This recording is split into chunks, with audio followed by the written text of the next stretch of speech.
Hi there, welcome back to another episode of In Brandon, one of our most well-attended episodes of In Brandon, because today I have the pleasure of introducing you to the Ukrainian Pavilion. Well done. Today we are joined by Morgan, Val, and Jillian, and they've come down to tell us all about the wonderful sights, sounds, and especially smells. The food is, I'm told, going to be out of this world. Welcome to WCG TV Studios. Pleasure to have you with us. Let's start with Morgan and have you tell us when and where our pavilion's going to be this year. Our pavilion is from February 6th to 8th at the National Ukrainian Hall. I don't know the address off the top of my head. Val does. she's got that. But it's from 6 till, I think, 10 on Thursday, and the same with Friday. And then Saturday is from 12 to 11, and the after party will start after our final show. There's an after party. Yeah. I did not hear about this after party. Yeah. Why am I finding out about this now? It's a big one. Yeah. It's the best part. Yeah. Kidding. Everyone loves an after party. Yeah. Well, it's a great time to celebrate, reflect on your accomplishments. It must take a lot of effort to put on something like this. And given that there are three of you, obviously you've got a lot of people doing a lot of the work that it takes to put on. How much work has it been for you? And then we'll see how much work it's been, see if they're keeping up with you, or if you're pulling all of the weight on your own. Oh, They look, I'm not saying they look lazy, but you look like you're pretty studious. It definitely is a lot of work. For us three, we are all instructors and we are part of the senior group. So it takes a lot of practice, and for sure for like teaching the young ones, it takes a lot. They're so fun to be around, but having to put them in their place so they do the dance is... Herding cats, as we call it, right? Yeah, Yes. I'd like to say herding chickens. Herding chickens, that's worse. Oh my. Yeah, so it definitely, like this past week has been a lot because our Thursday groups don't get to practice next week. So Val and we put in a lot of work yesterday for our 4 groups that we're practicing. 4 groups. Yeah. Incredible.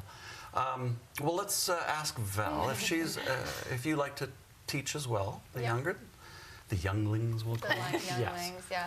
How much job satisfaction do you get seeing people grow into their, I guess, their adult dancing body, I guess, because that's your body's changing as you're growing, right? So you're growing into your body.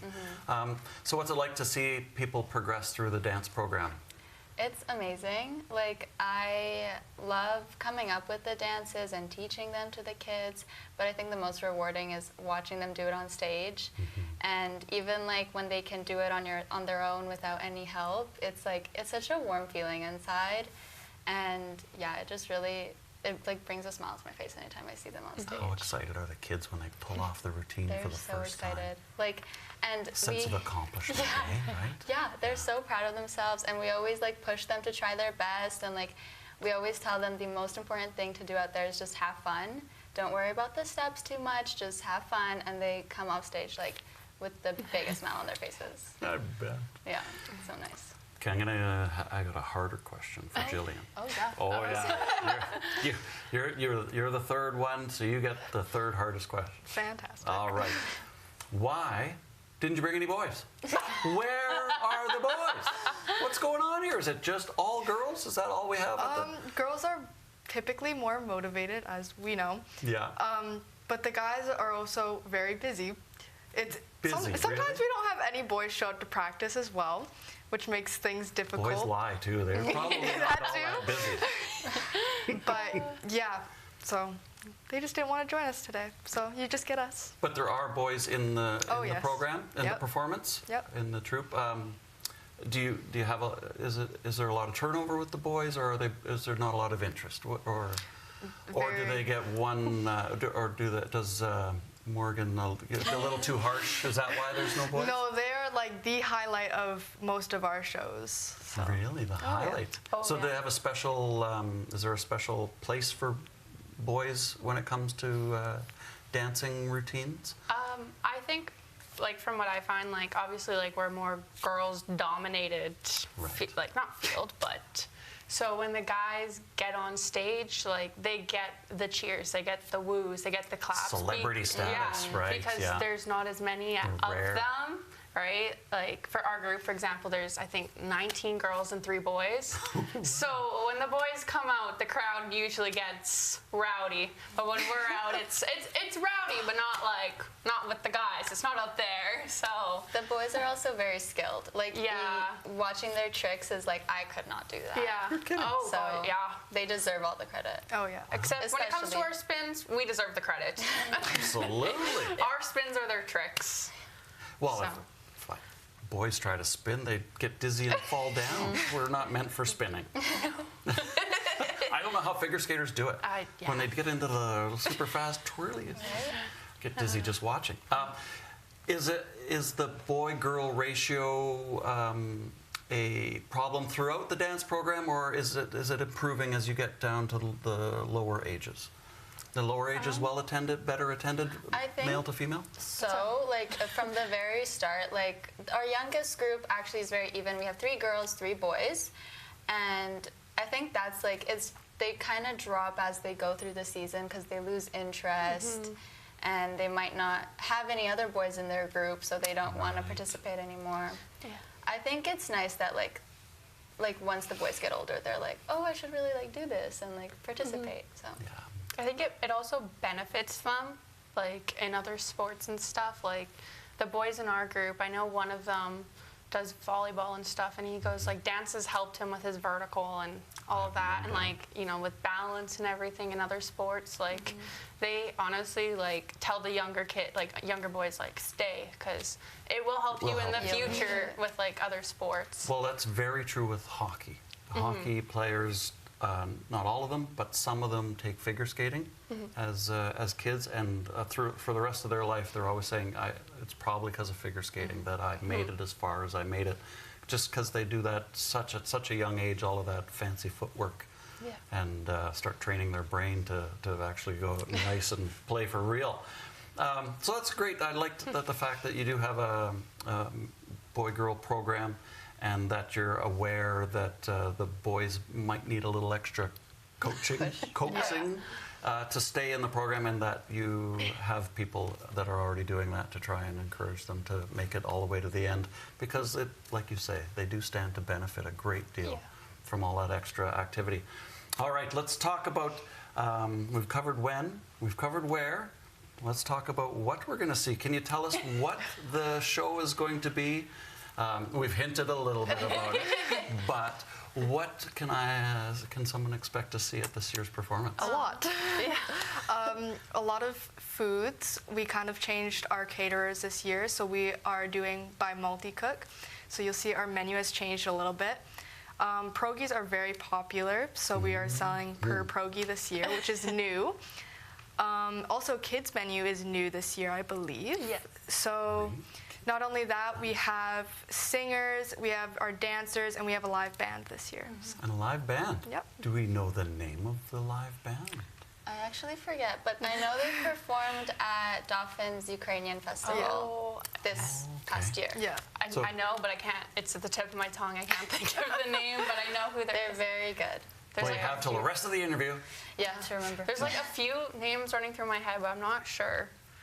There's a lot of things happening at Ukrainian Fest. I wanted to remember the band was. I wanted to touch on Multicook more because it is a new business founded by 2 Ukrainian women. It only opened up like in 2024, I think it was, and they're not even open yet to the public. So this will be their first like catering. Nice. The Ukrainian Pavilion will be where you can try the food for the very first time. So this is a new startup, Yeah. Multicook. And it's the first ever Ukrainian franchise in Brandon. So not only are we announcing the Ukrainian Pavilion, we're actually announcing a startup new Ukrainian catering service called Multicook. Yeah, and they will also have a location actually right across from Brandon University, I think. And so they will have like freezer meals, so like frozen, like I think the variety is like 70 items. And they'll all be frozen, and you can come in and shop and then go home and cook yourself some nice homemade Ukrainian food. What a wonderful idea. That's so great. And we got to share it with the world. Yeah. It's fun. So we've covered, wow, live music. That's huge. Live music is huge in my books. And we've covered, we touched on food. We talked about pierogies a little bit. But do we know more about what the menu is going to have? There will be banderki. Oh, that's a word. It's pretty new. I don't think the Ukrainian Pavilion has ever had them. So it's like pastry, sort of. And inside it's filled with cabbage. I think it's replacing cabbage rolls this year. Yes, I believe. So, but there still might be cabbage rolls. There'll be borscht, obviously. Yeah. Pickles, kobasa. I'm not sure what else. There's a really yummy dessert. It's like crepes filled with poppy seeds. Really? And I think there's one with like jam, maybe. I'm not sure, but it's a very yummy dessert. Wow. Yeah. And is this typical? I'm assuming it is, but are these typical things you would find in a Ukrainian, say, restaurant, for example? Yeah, I definitely think so. Wow. Yeah, you'll have there will definitely be some new things that probably no one is like aware of, but they're very yummy and popular in Ukraine, and like I make them at home. So, So she makes them, they're good. Are you making any for the pavilion? No, no, Multicook just won't let you dancing. No. play with their kitchen yet? they don't trust me. Well, no, I'm kidding, of course. What is going to be the must-see event? Probably the dancing. Yeah. We already knew that, Yeah. though, of course. We have, I think, about 20 different dances. Right. Roughly about that happening this year. Ages from like three to 22? No. the adults. I don't know how old. I don't know. 30 plus. 30 Yeah, we're not going to age. That's old. Oh, my goodness. So yeah, we have a huge age range of variety of different types of dance, Lots of new dances, like lots of Yeah. new choreography, lots of new costumes. Just gorgeous. I think the dancing is the main event. Yeah. Incredible. What does it take to put something like this on? And what I mean to ask you is, how much help from outside of the pavilion does it take to put on this, either administratively or planning or financial? Who else is lending support to make the Ukrainian Pavilion a success this year? Typically, a lot of it is all volunteers, actually. A lot of it is the parents. So they are a huge help to just setting it all up and planning it all out. So.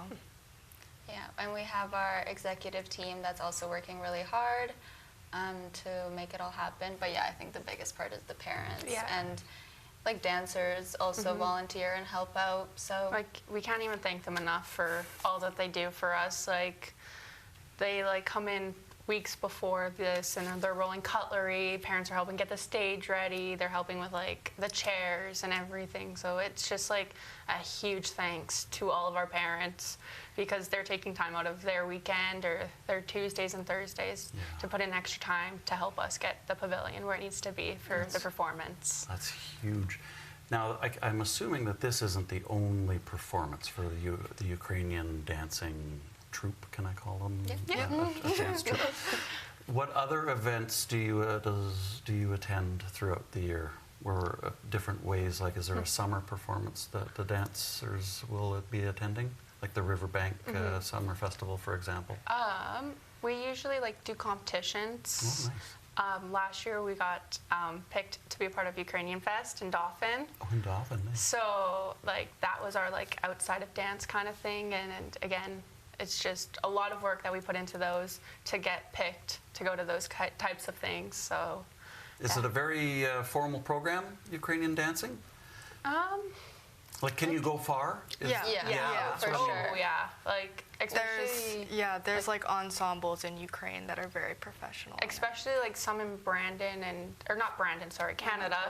Right. Yeah, and they do performances, and we're lucky enough to get adjudicators our adjudicators are from those companies, and they tell us everything that they do, and it's just, that's what you want to strive to go to if you are very passionate about this, because the things they do are just phenomenal. I think that the arts are from my experience, the Ukraine has a relationship with the arts that I think is the envy of many, because a lot of times we'll have solo acts that'll stop in Brandon just basically to pay their way so that they can carry on with their tour. And they do cross-country tours, and they'll stop and give everybody in Brandon a show for a very reasonable price. Yeah. And they're wonderful shows. Sometimes I'm even lucky enough that I get to film them. Yeah. And they're wonderful performances, and I think that Ukraine has a very healthy relationship with the arts, that they support these kinds of acts. And you know, they're not playing at the Keystone, they're not playing in Winnipeg at the big arena, but they're coming to small communities like here, and they're sharing their gift with everybody who wants to take part in it.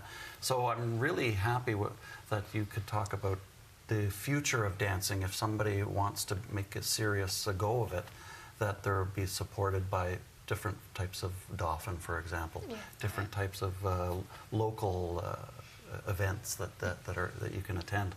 So kudos to Ukraine. I think you guys got it well in hand. Yeah. How often do you get to go back to Ukraine to keep up with language, culture, food, those types of things? I know British people, they have a show called Coronation Street that they get to watch on TV just to keep their accents up. I don't know of any Ukrainian television shows, so I'm going to spin it as, do you get to go back home very often? That'd be bad. Val gets this one. All right. We used to go, so I was born in Ukraine, and then we moved here when I was about 3, so we would go back and visit like every 2 years. And ever since the war started, it's kind of been dangerous over there. It's trickier now, yeah? So yeah, we don't really go. I haven't been there for 6 years now, but used to go there all the time. I have my grandparents there, so yeah. And we speak Ukrainian, like my family speaks Ukrainian at home, so I think that's where I keep it up. Wow. How does the climate in Ukraine compare to Canada? Oh, what's crazy? They don't have any snow. They didn't have any snow in Ukraine this year. Yeah. Oh, this year? Yeah. Really? Yeah. That's rare? Yeah, they usually have like similar like winters to Canada. Not minus 40, but similar. We keep that to ourselves. Yeah, that's our thing. But they didn't get any snow this year. Wow. No It's skiing? like springtime. No, No snowmobiling? no, nothing. No snowmans. No snowshoes, no snowman, no snow angels? No. Do you remember your first snow angel? Yeah. I'm assuming it was in Canada. Yeah, About yeah. 3, 4, right? It was. Yeah, definitely. Do you remember your first minus 40? Yeah, I think my mom got into a car accident. No way. It was so slippery. Yeah, like So black you're ice. traumatized every year at winter. Yeah, it's not fun. Will you even get in a car on a cold day? Unwillingly. Unwilling. I have to force myself. Yeah. I think we all have to force ourselves when Yeah. it's that cold to get Oh, into yeah. a car. I have to force myself to get out of bed when it's this cold. Good Lord. So you're fairly up on the Ukrainian culture, obviously, and you even get back once in a while to go in. Do you bring a lot of new, hey, you'll never guess what I saw, you know, if you see some performance, do you bring that back and share it with everybody? I feel like I haven't recently. I know one of our groups in the past, I don't remember how many years this was. Wasn't long ago, I don't think. It was like the dancers that are now adults, like dancing in the adults group, they went to Ukraine actually, and they did a whole tour around there. They learned a whole bunch. So I think that was the biggest thing that got brought back to our dance group, was the knowledge from there. Nice. And we have a lot of lovely workshops here, like in Manitoba, that we went to. There's workshops? Oh, yeah. Yeah. No way. What Very good? fun. Wow. Next, I don't want to forget to talk about our centerpiece, our beautiful, colorful, floral design. What can you tell us about it, and especially how it relates to the costumes we're going to see at the Pavilion? So that's our Vanoc. Vanoc? Vanoc. Vanoc, Yeah. okay. So I'll just pick it up here. So as you get older, you get these. It's like working your way up. Like this is how you like know you made it. Really? It's like the black belt in karate. Yeah, this and the red boots is like the way you know you made it. Really? How high are these red boots? We got them. Oh, nice. Yeah, and then we got them like 3 years ago. Like and yeah. They still fit like. Yeah, and They're they were all tight. from Ukraine too. So. Does it take some getting used to? Oh yeah, that's how I got my bet, eh? concussion. No. Yeah. Yeah, so this is our Vanoc. It's our headpiece for our Hope Hawk, which is the national dance of Ukraine. it is honestly probably the one dance you're going to want to see at the Ukrainian Pavilion. The Hopok. Hopok, right? Yeah. So our group, the seniors, do one, and so did the intermediates, and It's their first year. It's their first year doing one. Their Hopok, stunning. Beautiful. Yeah. So good. Ours too. So it's full of tricks, spins. Like, it's high energy. Like, it's honestly probably one of our favorite dances to perform, because like the crowd gets into it, and honestly, at the end, you forget that you're out of breath. You forget that you felt like you were gonna die on stage, because you were just so like happy that you finished. Yeah. And you just feel so accomplished. Like, it is at the end of the sessions, or like at the end of the night. So it's the last dance that you will see. But if you want to see one, I would recommend watching the whole one to see. Yeah. Right, and so will the rest of the costume that is worn during something like this, will it be similar, i.e. very flowery and colorful? Yeah, ours is red with like a little flower pattern. We got some blue. We got pretty much all the colors Like, in there. Yeah. And do you get a lot of help with the costume? Are they purchased? Are they made? They're made in Ukraine. They're made in Ukraine? Yeah. And then Genuine? shipped here.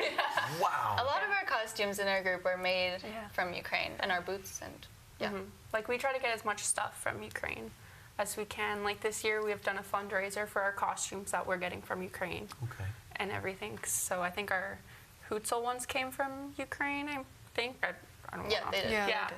And then like our Hopok ones for sure. And those are like newest for our group. And yeah. You know who we're forgetting? Jillian. She's not talking. We haven't asked her a question I at know, all. she's got to start talking. Yeah. We're going to pick on Jillian for a little bit. And we're just going to ask you, and I know I gave you a hard one, so this time we'll give you an easy one. What's your favorite part of performing? I think just the reaction of the crowd, because it's like the fact that I get to share my culture with everybody, and it's like I feel like dancing is like the secret talent that I have, and no one really knows about it. Like, I tell people, I'm like, oh, I'm just going to practice tonight, but like no one knows what I do there, like what it's like. So then when they get to see how proud we are on stage and just showing our culture, they're like, oh wow, like you can do that. And then your friends get to come and see the work of the show. That must feel very good. I'm a little bit jealous. I don't do anything. Just stay at home. But this year, I'm going as many pavilions as I can. I can't wait to see all of the pavilions. And this is our chance to talk about, did we forget to cover anything about the Ukrainian pavilion? There must be something. There's so much. You have so many notes with you. I would hate to not give you a chance to go through your notes and make sure that we've covered all our bases. I just wanted to add one more thing. Jillian said there will be singing. So that will be Trezub, the Ukrainian Canadian Association Trezub, which is a non-profit organization run by Ukrainians. And they're going to be singing a couple of songs for us. They're going to be selling souvenirs. So they really want everyone to go and visit them there, because they're lovely people that love to chat. And their souvenirs are mostly all from Ukraine. Well done. And we were speaking about volunteers earlier. If somebody last minute wants to get involved, help out, volunteer, or maybe learn more about the dance program, how would they go about getting in contact? You can honestly, I think, Google Brandon Troyanda School of Ukrainian Dance. Troyanda. Can you spell that? Troyanda. Troyanda? Yeah, that was even slow enough. I could have followed along at home. Perfect. We have a website where I think our contact information's on there, and How to register is on there for dance. for next season, Perfect. Is there a big cost associated with being in a dance troupe like that? Usually it depends on the age, but I wouldn't say it's horribly priced. It's worth it.